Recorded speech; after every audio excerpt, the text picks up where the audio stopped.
Marché d'affaires. Marché conclu.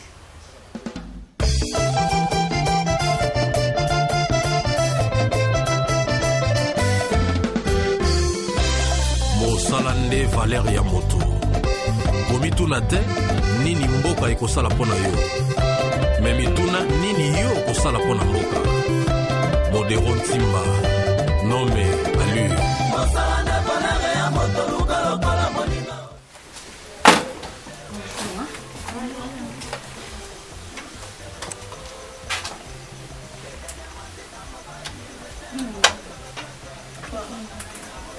Juste ensemble la jupe pour la ceinture. On doit les baisses aujourd'hui. Et là, on peut défaire ça. Il faut recommencer parce que il y a des déséquilibres. J'ai acheté un autre point qu'on va utiliser ici. Donc il faut enlever ça.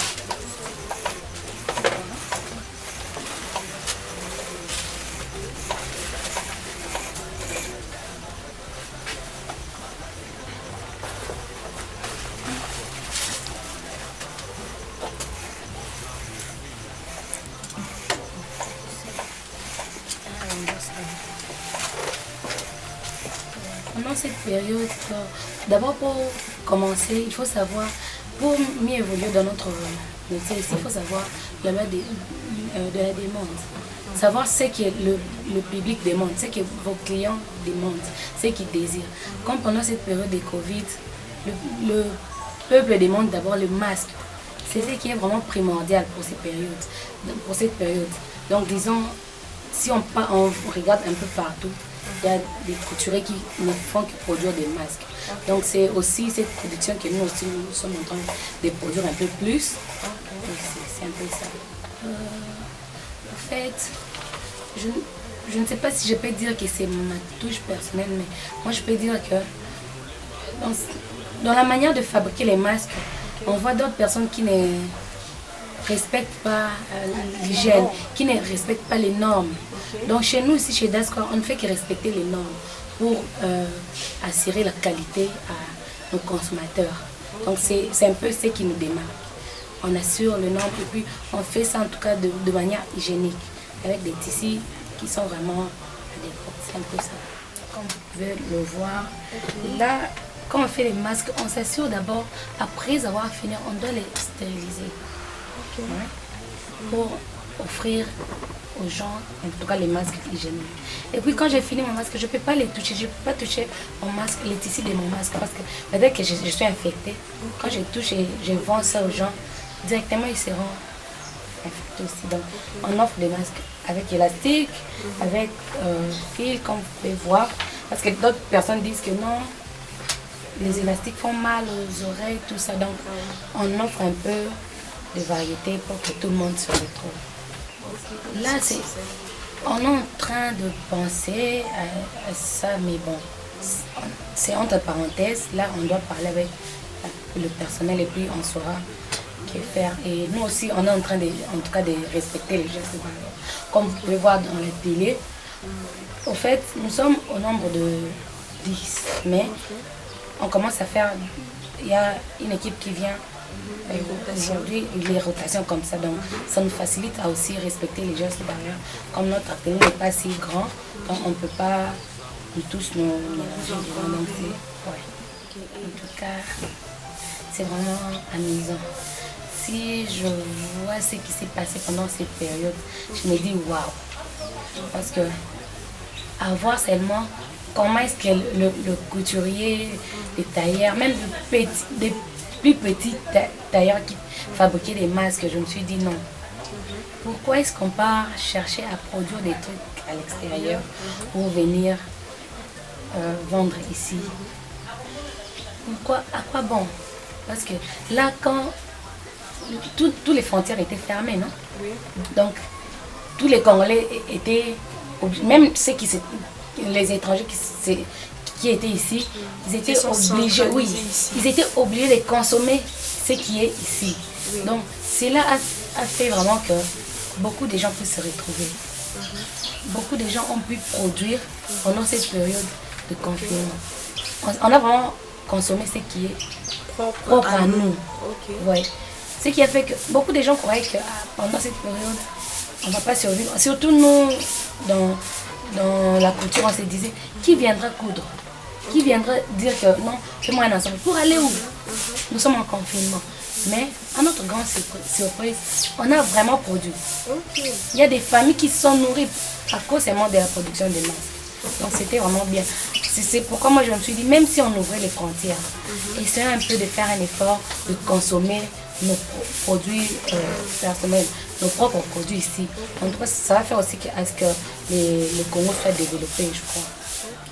En fait, moi je peux dire, les Congolais aiment trop la facilité. Vous voyez?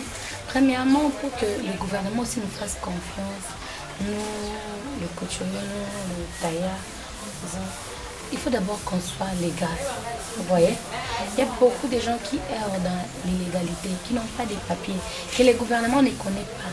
Vous voyez? Il y a d'autres manifestations qui se passent ailleurs. On cherche des stylistes. Comme moi, je me dis d'Asquare que je n'ai pas de papier. Le gouvernement va venir me chercher comment pour que j'aille représenter les Congo. Donc, avant d'abord que le gouvernement nous prenne au sérieux, nous-mêmes, nous devons nous prendre au sérieux. Régularisons nos papiers. Là, on peut se mettre à crier parce que quand le gouvernement nous prenne au sérieux. Avoir une formation de qualité. Oui, c'est ça. Il y a d'autres personnes qui ne sont même pas parties, je ne sais pas, dans des universités pour apprendre la mode ou quoi. Mais ils sont forts. Hein. Moi, j'ai un couturier qui travaille ici. Il est né, il a trouvé son père qui cousait. Il était cool comme pas possible.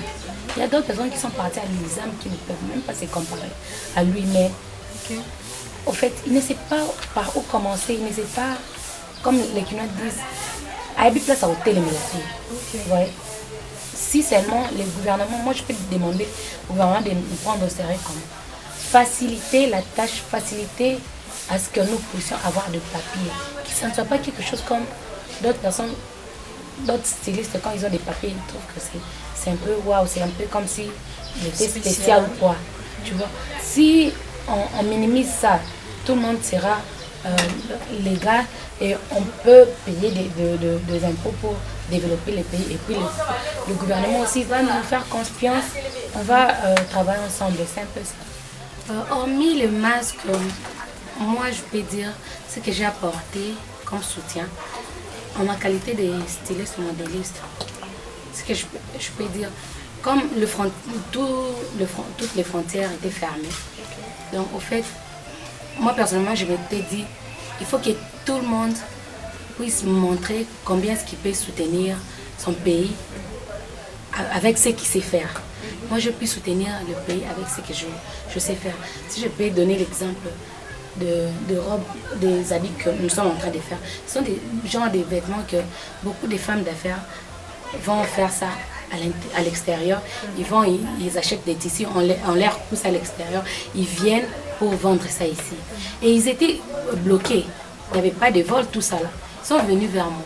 Moi je fais mon mieux, je les ai donné un travail de qualité que le Congo peut consommer ici.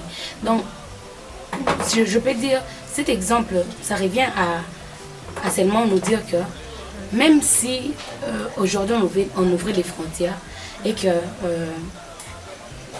en tout cas il y avait vraiment possibilité à ce qu'on puisse chercher ailleurs. Même de ne pas aller chercher ailleurs, de rester ici, de pouvoir produire ce qui venait ailleurs ici. C'est possible à ce que l'on puisse revenir comme le Congo comme le Congo d'avant, qu'on puisse nous faire des industries ici au Congo.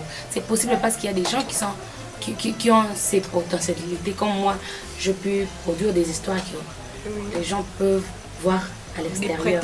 Des prêt-à-porter ici. Des bazins. Oui, des bazins prêt-à-porter. Si vous pouvez voir ici, là. J'ai vraiment produit beaucoup de choses. Ce sont des femmes d'affaires qui sont venues avec leurs tissus, qui cherchaient à aller faire ça en Mali. Cherchaient à aller faire ça au Ghana, tout ça là. Et ils n'ont pas pu y aller. Elles sont venues ici, elles nous ont fait confiance. Et là, on a offert ce qu'on a fait. Ce que je peux dire, mon souci est qu'on puisse nous soutenir. Que le gouvernement nous soutienne.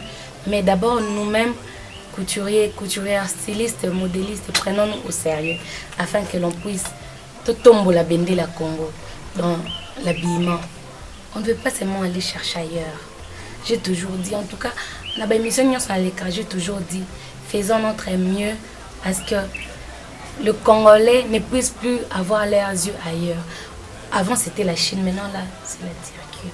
La Turquie, tout le monde, Turquie. Pourquoi pas le Congo? Pourquoi pas Bandolbaki? Non. Ces derniers jours, je vais seulement mettre les habits d'Asquai. Prenons-nous au sérieux. Arrêtons cette histoire. On te donne des habits, tu promets un rendez-vous et puis tu ne réalises pas. C'est là vraiment nous prend moins sérieux. Et c'est ce qui fait que nos frères et sœurs aillent voir ailleurs.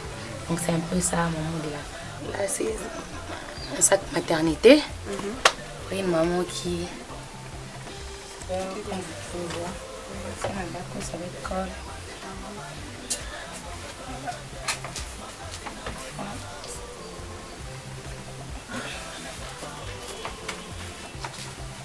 Ici chez nous, on vend aussi des prêt-à-porter.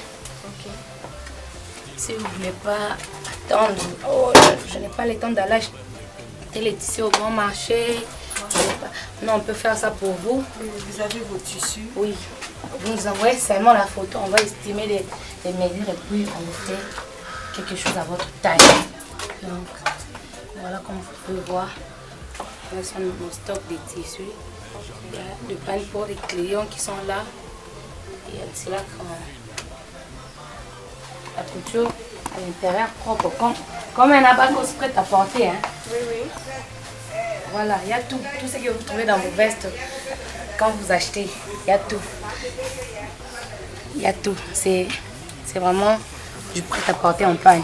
Donc cela veut dire que on ne fait pas seulement des trucs en pagne. Donc on peut avoir un tissu super sans, on fait un abacos.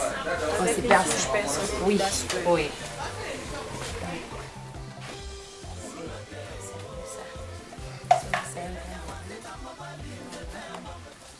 Marché d'affaires. Marché conclu.